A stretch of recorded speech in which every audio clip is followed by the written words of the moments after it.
The establishment of the Constitutional Convention was a very significant event in the political life of this country. It represented a new and exciting way of examining constitutional reform, one which put the people, to whom the Constitution belongs, at the very heart of the process. For the very first time anywhere in the world, ordinary citizens worked side by side with elected representatives in an innovative and dynamic approach to examining reform of the Constitution. The government have been deeply impressed by the commitment shown by you, the Convention members, and in the way in which you have approached this important work. Over the past year, you set aside 9 weekends of your busy lives to consider a number of important issues on behalf of your families, your communities, and our wider society. As Taoiseach, and on behalf of the government and the Irish people, I would like to express my sincerest thanks for your contribution to the Convention, and I send you my warmest congratulations to each of you on its undoubted success. Gura míle maith agat fad. At the outset in Dublin Castle, I said that it was a real privilege for 100 citizens to be asked to deliberate on the future of our country. Over the course of the following 15 months, we have done that. I think there has been a great seriousness of purpose in how people have gone about that. There's also been, as we've gone through it, a great sense of comradeship and fun. I hope we have made a contribution to the future of Irish society, and certainly it has been, I would reiterate, a great privilege to have been asked to do that.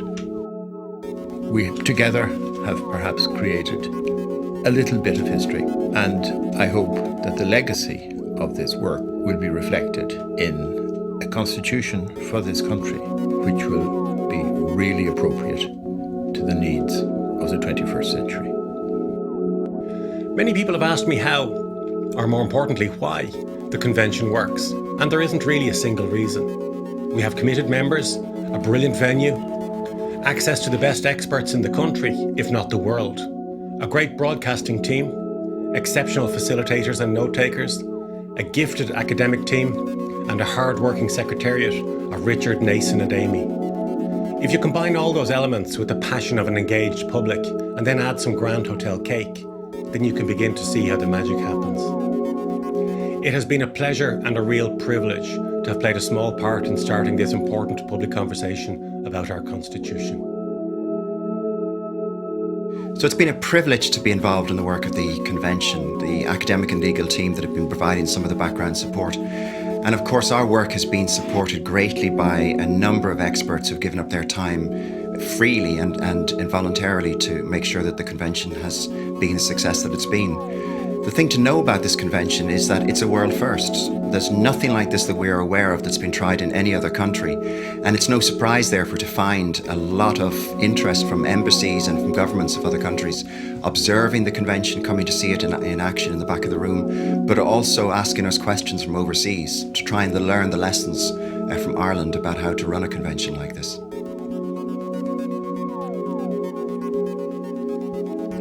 The Grand Hotel was very proud to be chosen to host the Convention on the Constitution.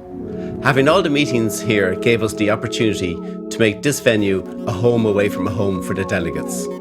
I suppose our proudest achievement was facilitating the live global discussion over several countries one weekend. This now placed the Convention on the international stage and made it a possibility for other countries to copy for the future.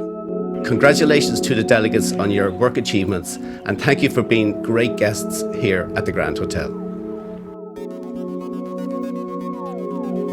In this Convention, we have a once-in-a-lifetime opportunity. I thank you once again for agreeing to actively participate in our Constitutional Convention. You will be bringing your personal judgment, your particular life experience and your values.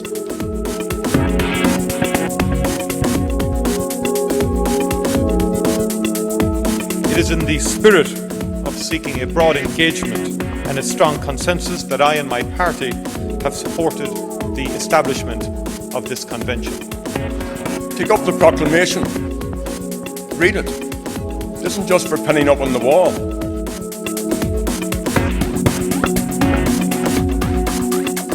voice of the citizens of this country has to be heard, because we need the public to be engaged with this process. The voting age isn't static. It's rather something that changes as our society develops and matures. From my experience, like I said, that if you give them the chance, they will take it. And they're the people that are going to run the country eventually, so I can't see why it shouldn't be. We felt that in order to be a public representative, you need to bring a certain amount of life experience with you. And that if we reduced it to 16 or 17, that life experience wouldn't be there to be an effective public representative.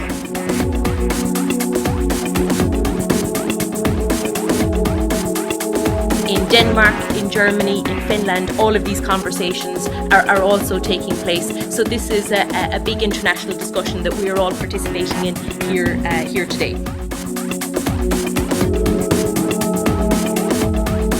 We are going to operate as a convention on a number of key principles: openness, fairness, equality, efficiency, and collegiality. We start, I'm afraid, on a sombre, solemn, and deeply sad note, in that yesterday a member of the Garda Síochána, Garda Adrian Donoghue, was killed. And we want to acknowledge that, and I would like one of our convention members, Seamus Kirk, who comes from the same locality as Garda Donoghue, to say a few words. Adrian was gunned down cold-bloodedly last night in my constituency in North Louth. We condemn this brutal murder. He, along with his colleague, Garda Joe Ryan, were protecting the finances of the local community in Bellorgan Lordship in the local credit union when he was mercilessly gunned down.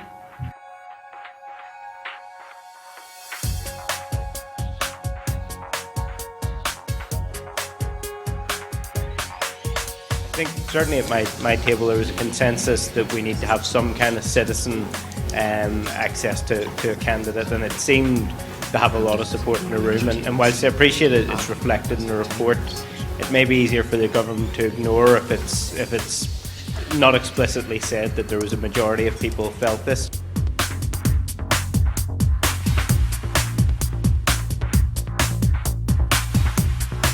Now, I think it would probably be fair to say that in 1937, that probably was reflective of much contemporary opinion about the way in which society should organise its affairs, and in particular about the role of women.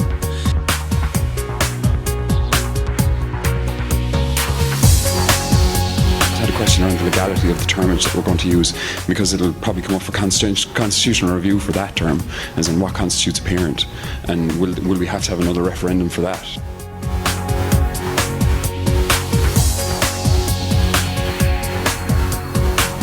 This article must be looked at and must be revised.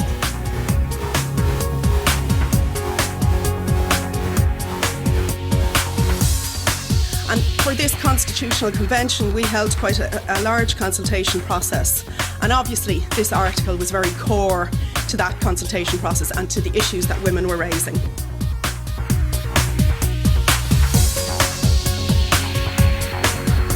Our constitution is important symbolically and legally. I think the two experts this morning would have convinced you of that if you weren't convinced of it before you came into the room.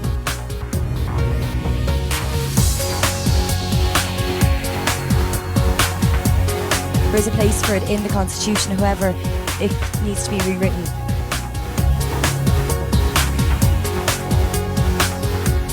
Like, the woman isn't there in the house all the time. She's out and she's using her brain. We discovered we have one. But in the meantime, the women who are available and willing to participate would be stretched to the limit.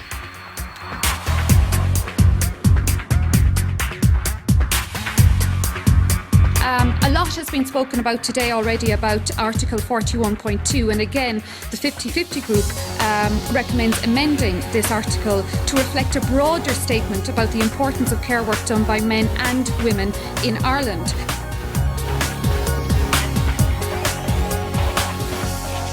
There should be a principle inserted into the Constitution to recognise and promote active citizenship by women and men. And all I can hope to do in the 10 minutes I'm going to speak to you this morning is to give you some idea of the basic feel for this and the parameters within which we are working here. In the event of constitutional amendment to protect same-sex marriages, it would appear that the area of children's rights is one that will need to be considered.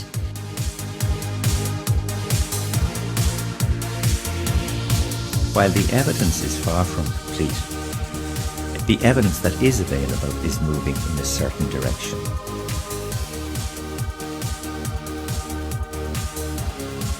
So, moving to civil marriage now isn't a gigantic leap in the dark.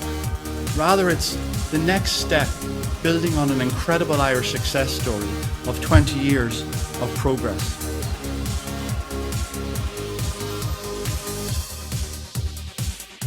Great leadership has been shown, so please do not stop.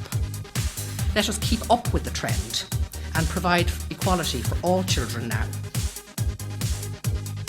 Growing up, I never thought my family was different to anyone else's, but I know now that we are, because we don't have the same legal recognition and protection as others. The family based on marriage is the single most important institution in any society, and to change the nature of marriage would be to undermine it as a fundamental building block of our society.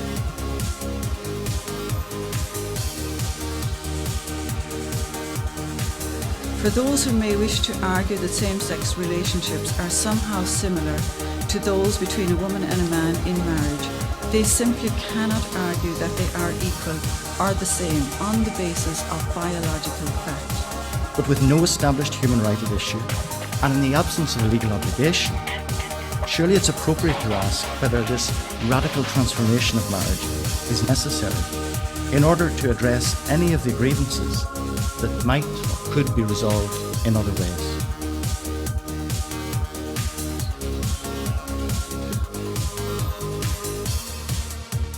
There are many Christian members of the different churches who have come to the point of view that we can no longer stay with the status quo and that there's a human rights issue here.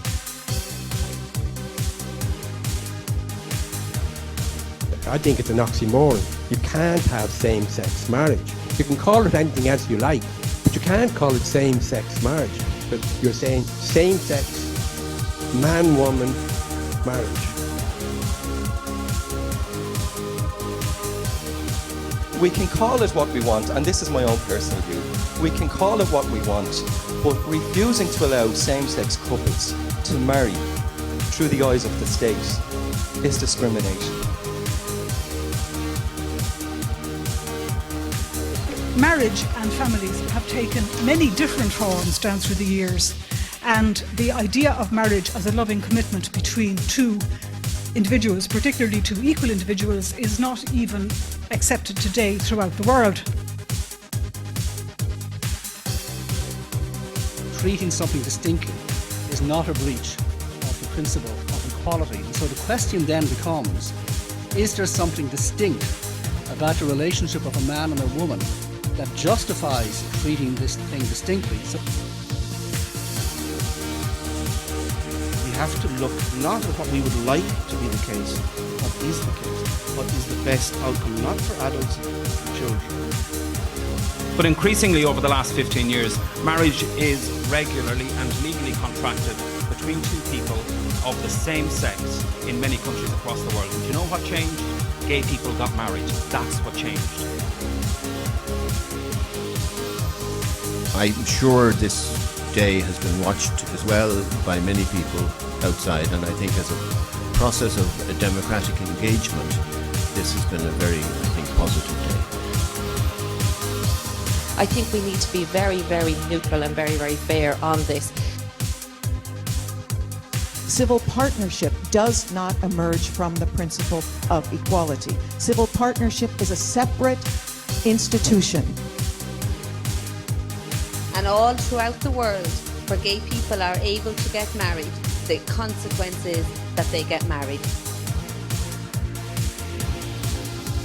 If asked how valuable is their constituency work, they could give you examples ranging from the completely pointless, complete waste of time at one end of the spectrum to very important, genuinely worthwhile at the other end of the spectrum.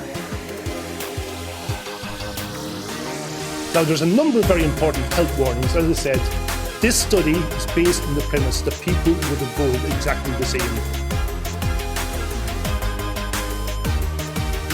In 1977, only 7% voted for what's called others, but by 2011 that had grown to 12.6%.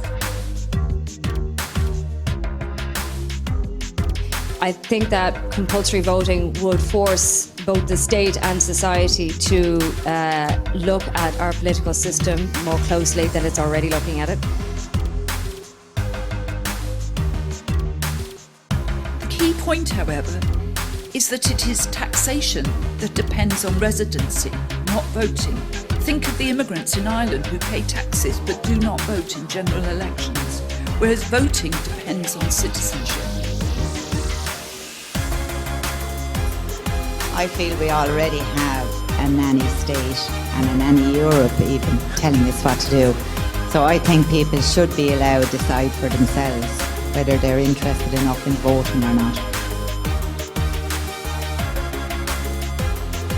Thank you very much indeed for having me along this morning, and as a fellow citizen, thank you very much for all the work you've been doing. I've been very conscious of it. I've been drawing my students in Belfast's attention to the work of the Constitution, and very grateful for your time. What we've tried to do here in putting together this weekend is bring to you, yet again, I think, the very best expertise we have in the country to consider this. I believe this body has worked very well since January. We've had great engagement. We have made some important recommendations which have not only been received by government but have already been acted upon.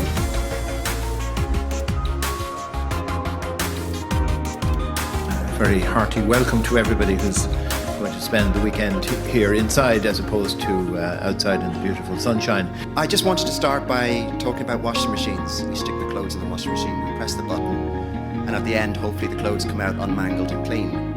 And if they come out in some other way, we might call an engineer to see if it can be fixed. And electoral systems are a bit like that.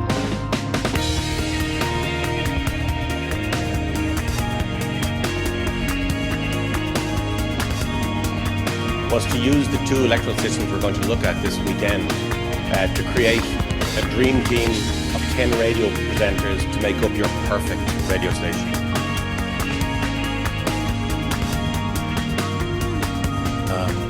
That's what the Shannon's for.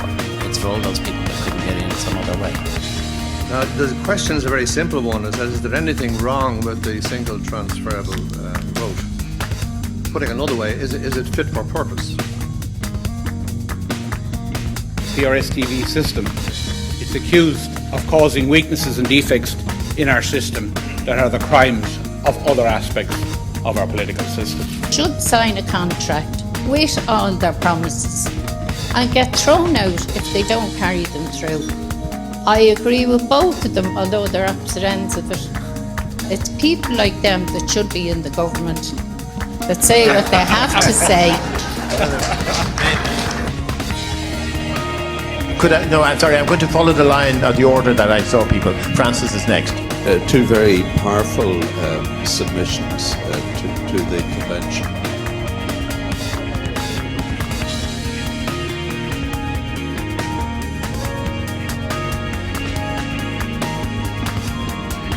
I've been parachuted in today and I'm stepping in for Claude Harris, who I understand you all know very well.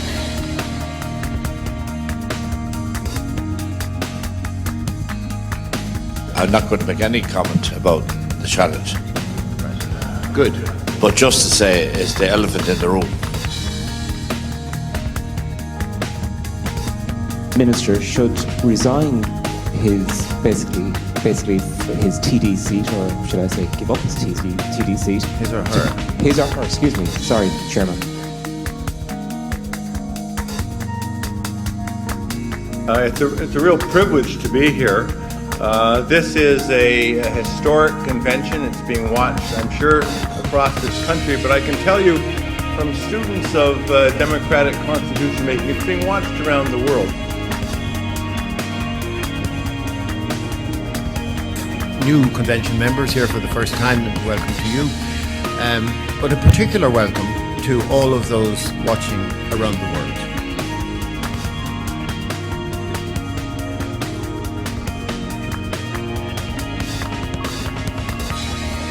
Equally, members of our global community that are tuning into this. I'm delighted now to invite Ronan MacDonald from Sydney to contribute. So it's 8 p.m. in the evening here in Sydney after a very hot spring day, so I'm delighted to be joining you and participating in this important convention. I call in David Dempsey from Munich. First of all, Mr. Chairman, thank you very much for the opportunity to present the views of the Irish people living in Germany. I'm calling in from Munich, so about 100 metres away from me, 1 million people are busy having a party while we're sitting here at the Oktoberfest. Paul Lynch in Paris. The topic of the right to vote has been the subject of many conversations amongst the Irish in France for a considerable amount of time. John Murphy in New York, and John, thanks for getting up so early. Good morning, good afternoon, good evening, fellow Irish men and women around the world. And I was told I would be in the comfort of my pyjamas from my home in Jersey as it is about 5 a.m. But alas, I'm here in Midtown. Could I now invite Susan Cahill from Montreal to come in, please? Thank you for the opportunity to represent the Irish immigrants in Canada.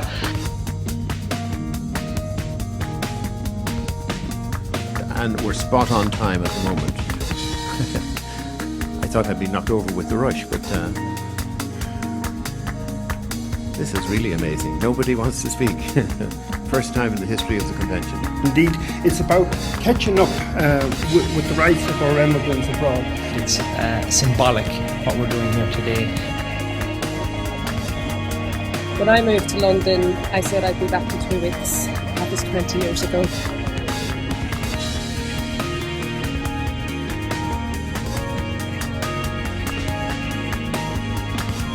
It's great to see this exercise in deliberative democracy taking place. But for me, this is not an academic issue. I should begin by congratulating all the Dubliners in the audience on their incredibly lucky and incredibly narrow victory over a fantastic Mayo team in the recent match. The key question is, if people living in Northern Ireland were allowed to vote in an Irish presidential election, what on earth would happen? Can I say, first of all, thanks for the invitation to be with you today.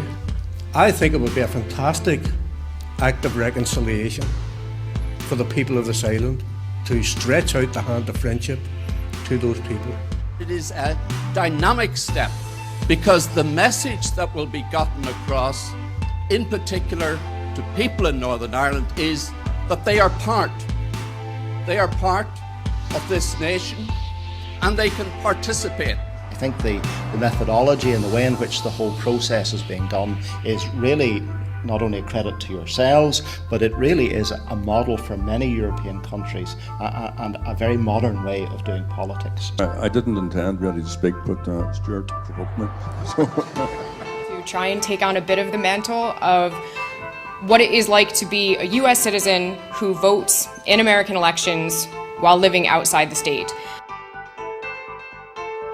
Can I say that question one is really the only question that needs to be asked? I'd be much happier to see them out, personally, because it makes it easier for me. We just, for once in our lives, we would actually answer the question that we've been asked.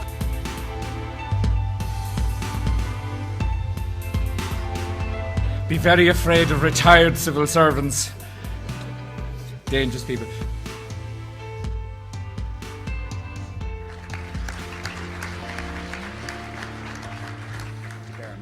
It doesn't say that you can have a crime of blasphemy. It says that blasphemy is a crime which shall be punishable by law.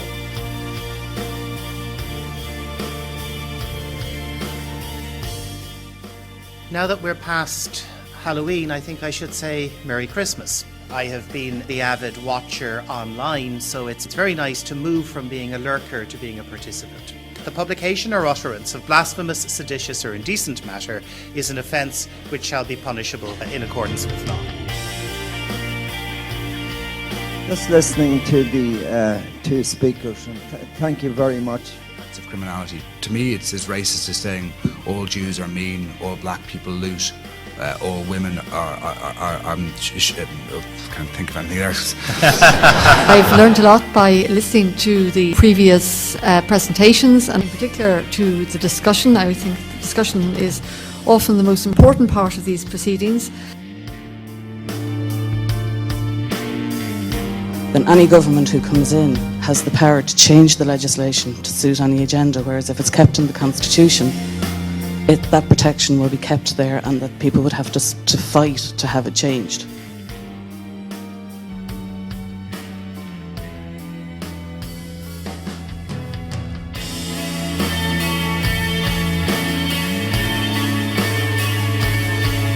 But blasphemy laws discriminate against atheists.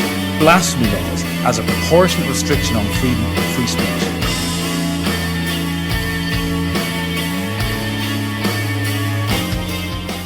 As most religions promote peace and harmony, religions are pro-life. It may seem strange that somebody from a scientific background is arguing in defence of retaining this blasphemy measure within the Constitution. This particular one has life and death effect.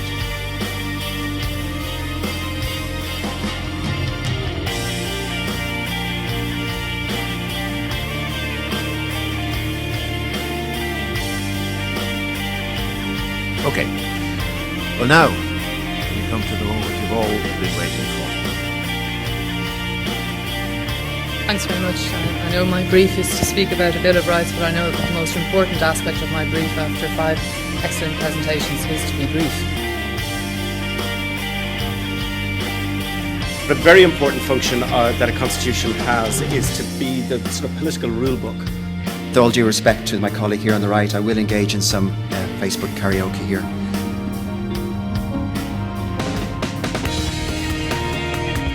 The sort of what Parliament does. I mean, if we think of Parliament like a factory producing things and doing things, like how can we make it better and more efficient and improve its performance? The Constitution is certainly not working to its full potential. I think that many of the reforms which you might like to suggest could actually be carried out within the Constitution if there were changes to parliamentary practice and so on. That was a great presentation. I think between yourself and Mirish, you've certainly set the ball rolling for it's going to be a great debate. We cannot even make or put amendments which will be a charge on the Exchequer or a charge, even if those amendments are positive or practical changes. Kind of we as opposition, TDs in particular, find that very frustrating. Tunisia has already finalised and produced its constitution, and I'm very delighted to have received a signed copy of it a moment ago, the new constitution of the Republic of Tunisia. A lot of my research has actually looked overseas to see what we can learn from other countries for reforming the British system. So one thing to say is we in Britain certainly don't think our system is perfect by any means.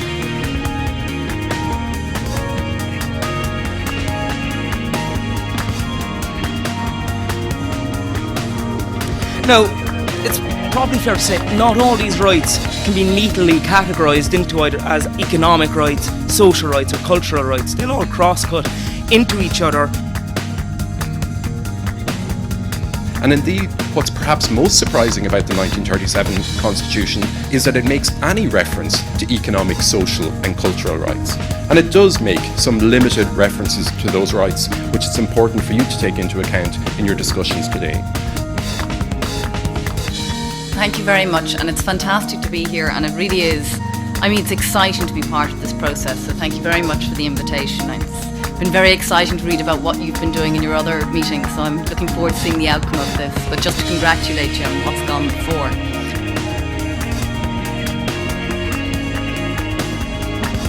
In 1937, the framers of our Constitution put some of these rights in Bunreacht na hÉireann before they were set out in the Universal Declaration of Human Rights. And 3 decades later, these rights became binding in international human rights law. And we'd like to see the totality of those human rights guaranteed domestically in the Constitution. So the first lesson we have to learn is you can't be in favour of a constitutional amendment in principle in vague terms. You must look around the corners. I'm amongst those who think this is a complicated issue and that it's very hard to discuss because of the range of issues that are involved. Because the corollary of saying that one person has a right to something is saying that somebody else has an obligation to pay for it.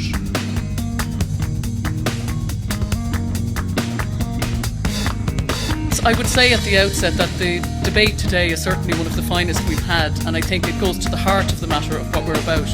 It goes to the heart of what is a constitution and whose constitution is it? Well, we decided to host our own constitutional convention for young people, and it was held last April in the Mansion House in Dublin, and it was attended by over 60 young people from around the country. The Young Persons Constitutional Convention, we gave young people the opportunity to give us ideas for amendments they'd like to see come up in a future convention or referendum. And that, I think, is about it. Thank you I was very pleased that the Secretariat has been clearly acknowledged for the tremendous amount of work it has done right through this. Of course, it's been a great pleasure to work with them. But as I said, and this is the concluding remarks, the real pleasure has been working with all of you. I hope you found the whole experience a very personally enriching experience. I think you have, and I hope the many friendships that have been formed in the course of this will no doubt be continued into the future. Thank you very much.